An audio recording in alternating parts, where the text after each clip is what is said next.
Welcome to the Pole Shift. I'm going to quickly go over a few things that have happened in 2016 with the progress of monitoring the magnetic North Pole.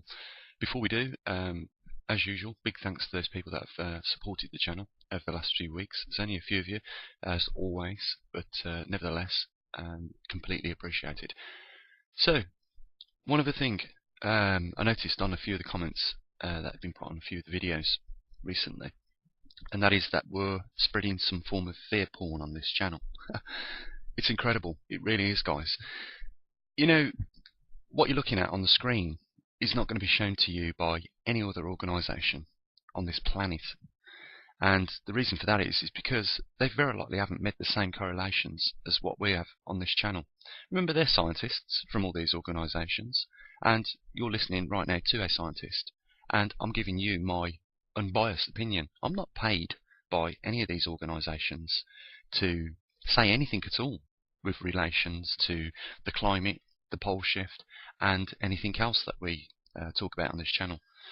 But the point is this: if I did work for those organisations, do you think they would appreciate me revealing my theories on this channel in the way I do? They'd shut it down. They'd say it's not in line with what your work is with this organisation, and we don't feel it in anybody's interest that you do this. It'd be stopped. You know that, guys. I'm crowdfunded by you guys, and I share the same interest as what you guys do. The map that we're looking at is these two maps: the temperature chart on the left on the weather modelling program, and the magnetic anomaly chart on the right, are showing something very similar. And it's by no coincidence that they do show this. And for people like, say, in England at the moment, on the magnetic anomaly chart, you can see that it's in between the two strongest magnetic plumes over the northern hemisphere. And on the weather chart, you can see in the same region, the UK is in slightly warmer conditions compared to that over the left side of the hemisphere and the right side of the hemisphere. I also stated that the reasons for this is because where those magnetic poles are, or those field lines, are more increased in strength, you're going to get colder regions, and that's why we see on the weather modelling program those two colder regions. Where it's purple, it is in sub-zero temperatures right now. And the reason why we've been looking at this over the last few months is because the Earth is at an angle furthest away from the sun at this point in time. We've just passed the winter solstice, and it is by no coincidence that we have a magnetic North Pole in the Arctic Circle. So, what I'm saying to you guys is that this isn't fear porn. This is fear fact, if you want, or not even the fear at all. You don't have to be frightened of what you're looking at. It does give you a heads up as to what is to come.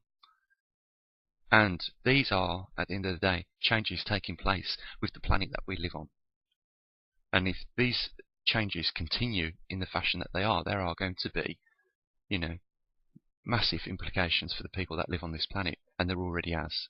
And it's not just the human activity, as I covered in the last video, that is affecting it. It is actual these geological changes, and it's very serious, guys. Absolutely, very, very serious. Because when the climate shifts, it affects everything. It affects those things that are closest to us, such as, let me just get rid of that,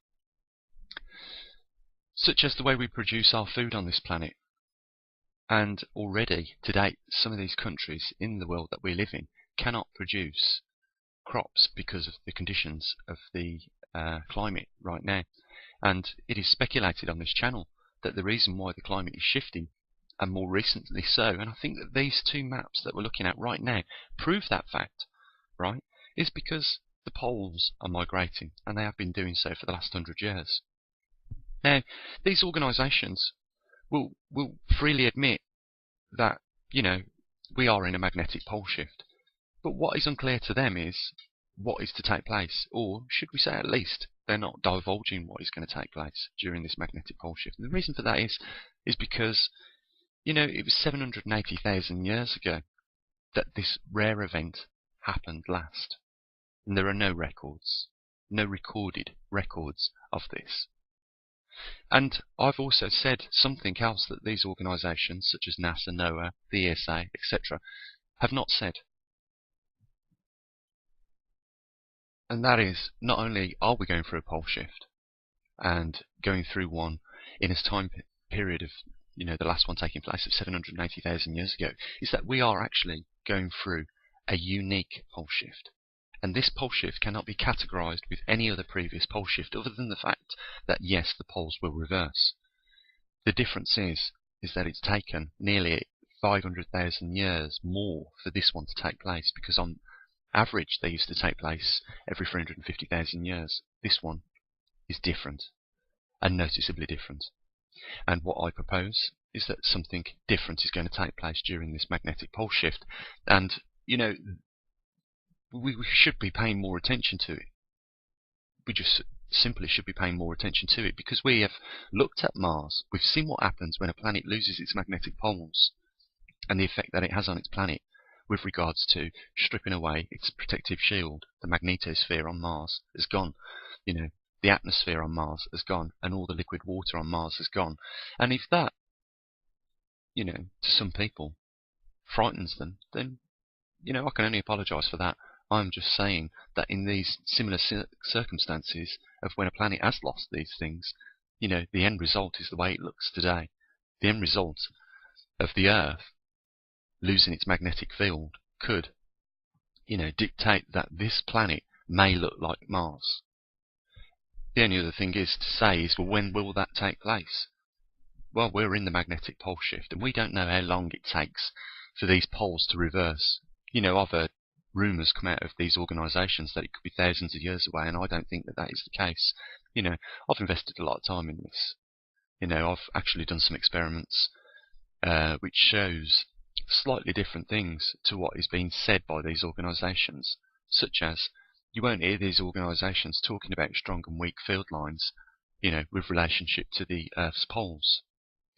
Well, I just generalise the Earth's poles as a magnet. I've showed you through magnetic viewers how you end up with similar patterns, such as what we're looking at on the magnetic anomaly chart on the right. And I've proposed that the poles are breaking apart, and it does simply look like that is the case.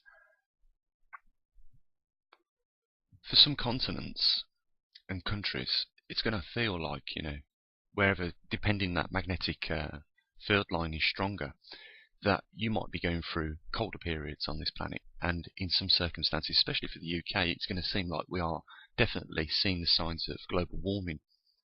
And this is because, we ain't being told the truth about, the relationship to the magnetic field and climate. We've been told that CO2 is responsible for,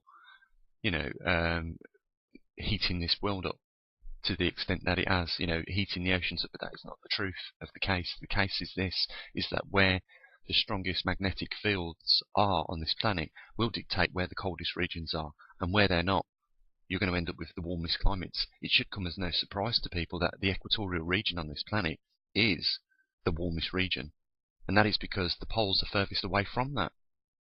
The coldest regions on this planet are the Antarctic and the Arctic circles, and that is because the poles are in these regions. Now, it should come as no surprise to anybody that when the poles migrate, they will take those colder climates with it, and in doing so, will create climate change in those regions where the magnetic poles migrate over them. Now, for the last 100 years, the poles have been migrating very slowly, but as they've been doing so, they've been picking up speed. Around about 3 different speed shifts we've noted since tracking the North Pole over the last 100 years, where the poles cover more distance in less time. And more recently so, only within the last 2 years, we've noticed that there was a neat pattern up until 2014 where it was a single vector heading directly towards Siberia, and now we have seen the poles divert from that line and migrate, southerly off that line. So things are changing, and changing more recently. Not only did we see the speed shifts over the last 100 years, but in the more recent years we have seen them divert off that line. And to me, this is an indication that we are rapidly approaching a point in time where the magnetic poles will be leaving those strong field lines where they migrate slower and entering the weak field lines where they migrate a lot faster. And that's what we've got more to come.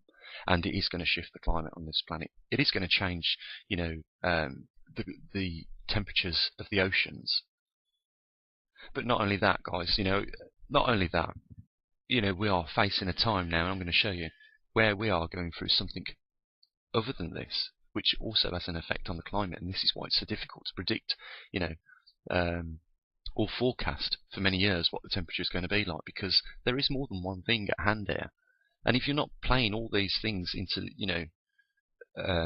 if you're not putting all these things into play in order to predict the outcome for, a good forecast for the future of climate on this planet, then you're going to end up with something ambiguous. It's going to be incorrect. And right now, these organisations that receive millions and millions of pounds in taxpayers' money are not doing just the simple things, that we are discussing and talking about on this channel.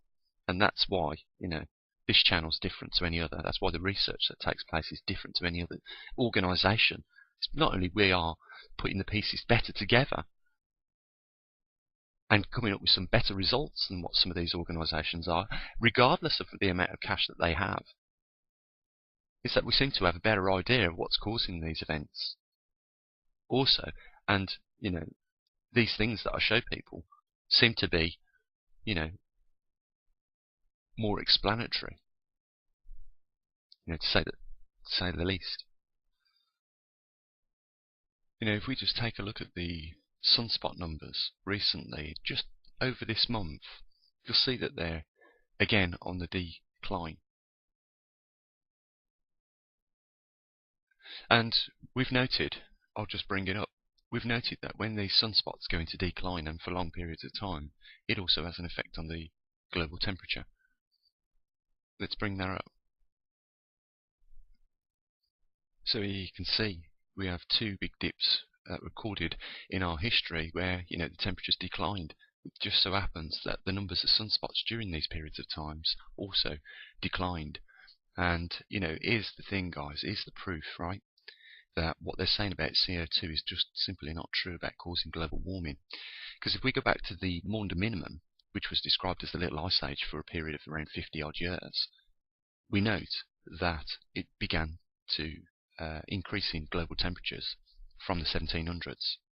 Now, our CO2 global warmist people claim that it is us that's responsible for causing global warming, and that from the Industrial Revolution of 1760, we started to emit into the atmosphere more CO2, which has led to this global warming. Now, first of all, just so that I'm aware of what causes, this effect that they're talking about. It's a tri-molecule, a molecule that consists of three atoms. So, CO2 is one of these things, but there are many other tri-molecules in our atmosphere that cause it, and the most abundant one is water, simply H2O, and yet they completely omit that when they're talking about the global warming. We have factored in H2O in our climate analogy or what we've researched. We've not omitted that at all. But the big point here is, and I don't want to miss the big point, is what caused the Earth to heat up from the 1700s to the 1750s. Because, let's face it, it wasn't in the industrial period for at least another 10 or so years. At least another 60 years. Well, it's simple. You can see it yourself. Sunspots started to increase, the activity of the sun picked up, and therefore brought us out the Maunder minimum. It wasn't the Industrial Revolution that brought us out the Maunder minimum.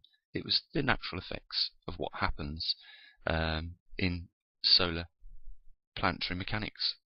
And we can see that even on this scale, that towards 2000, the numbers are dropping off. If I pull up another chart, you'll see a little bit more clear. So you can see where 2015 is. It puts us almost in the maximum period where we should be receiving more sunspots. But as I've just showed you, we're seeing hardly any sunspots on the disk at all. So there is something seriously affecting the sun's ability to push out more numbers of sunspots. And as you can see through the last 3 solar cycles, there has been a nice decline of these. So we are going back in the direction of something similar to what we saw back in the Maunder minimum. And that is just with what is causing, the sun to go through its changes and the effects that it will have on climate on this planet. And that's without factoring in that this Earth, this time round, is also going through a magnetic pole reversal. We have two things affecting the climate on this planet, and neither one of those are CO2. And, you're seeing the evidence on this channel being presented to you in this way that shows that. Mainstream media won't touch this, and your so-called scientists that swear, to do the best for mankind are not revealing it within these big organisations. And that, to me, is not fear porn, guys. That is worrying, because they are probably in the knowledge of something a little bit more than what we are. And, we may have speculated on this channel, but they may have at their disposal, the real outcomes of what is going to take place on this planet. And, it is going through these changes right now. So I'm going to leave it here, guys, I think. It's not about fear porn. If the data dictates what it dictates, then that's the way it is. Sadly, you have to like it or lump it. You have the opportunity to turn off the channel if you don't want to hear it. If you don't really want to know what are more likely the causes of the climate on this planet and what the effects of these causes are, then, that is up to you. But I just want to, before I leave this video here, I just want to show you something else which is pretty alarming. So let's do that just before I end the video. So like I said, guys, just before I round off, one more important fact that you're not being told by your mainstream organisations that should be revealing this information, because how more important is it that we have lost 2 jet streams on this planet, and it looks like it does right now. These 2 main bands that you see on the planet are an amalgamation of the polar jet stream and the subtropical jet stream. If you look at the chart just down below, you should see that around 60 degrees north and 60 degrees south we should have 2 jet streams, and these should be our polar jet streams, and around 30 degrees north and 30 degrees south we should have another 2 jet streams, which make up the 2 jet streams both over the northern hemisphere and the southern hemisphere. Those jet streams that are not there are the subtropical jet streams. What you have is simply an amalgamation right now of the 2 polar and subtropical jet streams, and that's what's causing these weather anomalies that we're experiencing in some regions, severe droughts. The monsoon seasons are late. Crop failures as a result. It's a serious topic, guys. But they are not telling you about this. You're not hearing, the weather reporter discuss this, and yet he's standing in front of a chart, with this blatantly in view in some reports, and failing to even mention the fact that there is an amalgamation between the 2 jet streams right now. What does this mean? It means that sub-zero temperatures are colliding with tropical temperatures. It's no wonder we're getting the floods and the extreme weathers we are. But what has caused this? Well, it's simply, the thing that keeps these jet streams in their places under normal circumstances would be the magnetic north and south pole. It's no coincidence that they align themselves up with the poles in the way in which they do. Again, it's no coincidence that they're at 30 degrees and 60 degrees, and as a result of that, 90 degrees is exactly where we get the poles. Now, I don't want to go all spooky on us, right? But Nikola Tesla said to us, didn't he?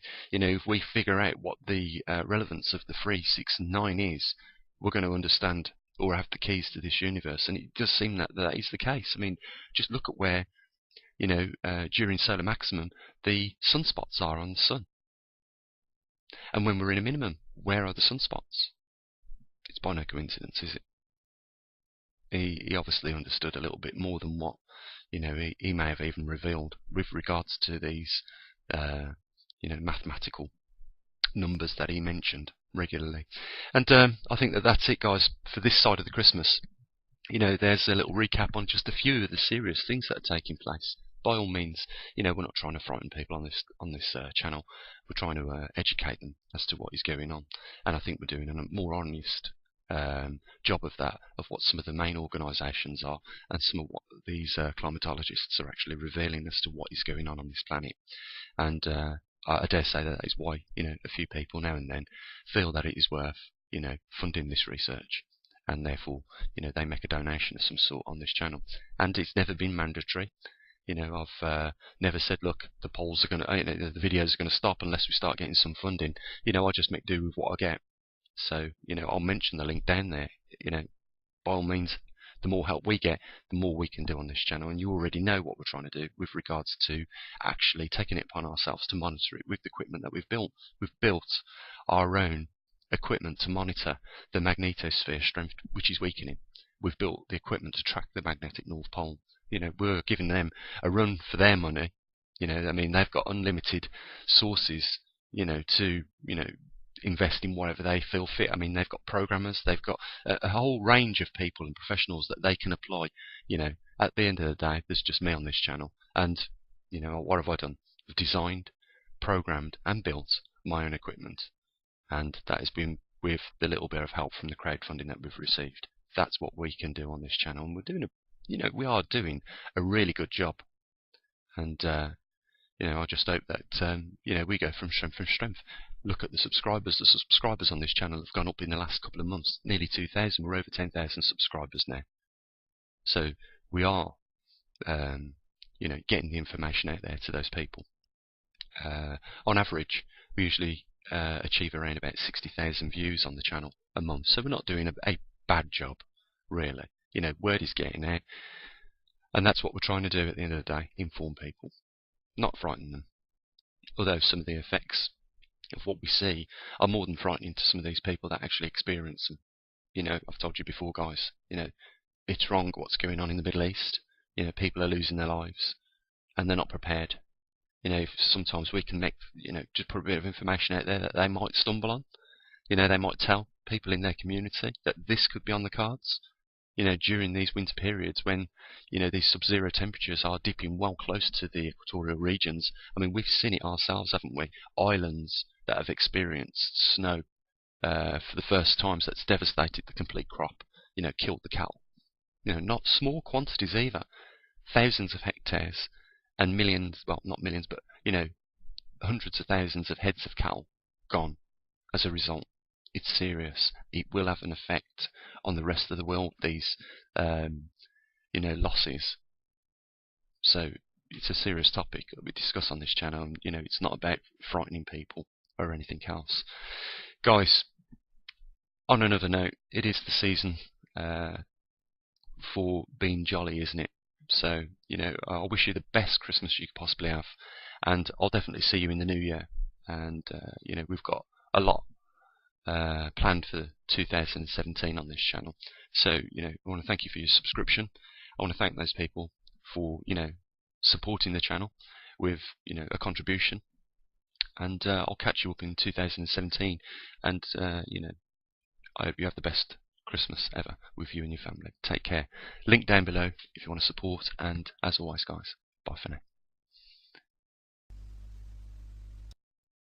Hi guys, welcome to the Pole Shift. I'm going to quickly go over a few things that have happened in 2016 with the progress of monitoring the magnetic North Pole. Before we do, as usual, big thanks to those people that have supported the channel over the last few weeks. There's only a few of you, as always, but nevertheless, completely appreciated. So, one other thing I noticed on a few of the comments that have been put on a few of the videos recently, and that is that we're spreading some form of fear porn on this channel. It's incredible. It really is, guys. What you're looking at on the screen is not going to be shown to you by any other organisation on this planet. And the reason for that is because they very likely haven't met the same correlations as what we have on this channel. Remember, they're scientists from all these organisations, and you're listening right now to a scientist, and I'm giving you my unbiased opinion. I'm not paid by any of these organisations to say anything at all with relations to the climate, the pole shift, and anything else that we talk about on this channel.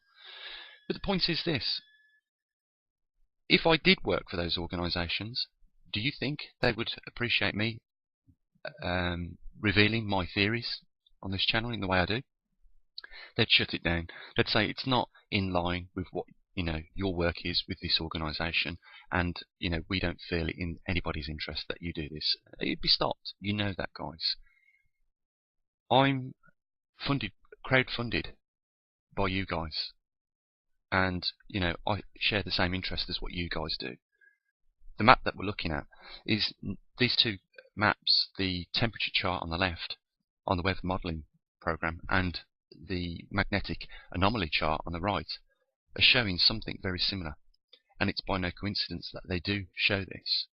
And for people like, say, in England at the moment, on the magnetic anomaly chart, you can see that it's in between the two strongest magnetic plumes over the northern hemisphere. And on the weather chart, you can see in the same region, the UK is in slightly warmer conditions compared to that over the left side of the hemisphere and the right side of the hemisphere. I also stated that the reasons for this is because where those magnetic poles are, or those field lines, are more increased in strength, you're going to get colder regions, and that's why we see on the weather modelling program those two colder regions. Where it's purple, it is in sub-zero temperatures right now. And the reason why we've been looking at this over the last few months is because the Earth is at an angle furthest away from the sun at this point in time. We've just passed the winter solstice, and it is by no coincidence that we have a magnetic North Pole in the Arctic Circle. So, what I'm saying to you guys is that this isn't fear porn. This is fear fact, if you want, or not even the fear at all. You don't have to be frightened of what you're looking at. It does give you a heads up as to what is to come. And these are, at the end of the day, changes taking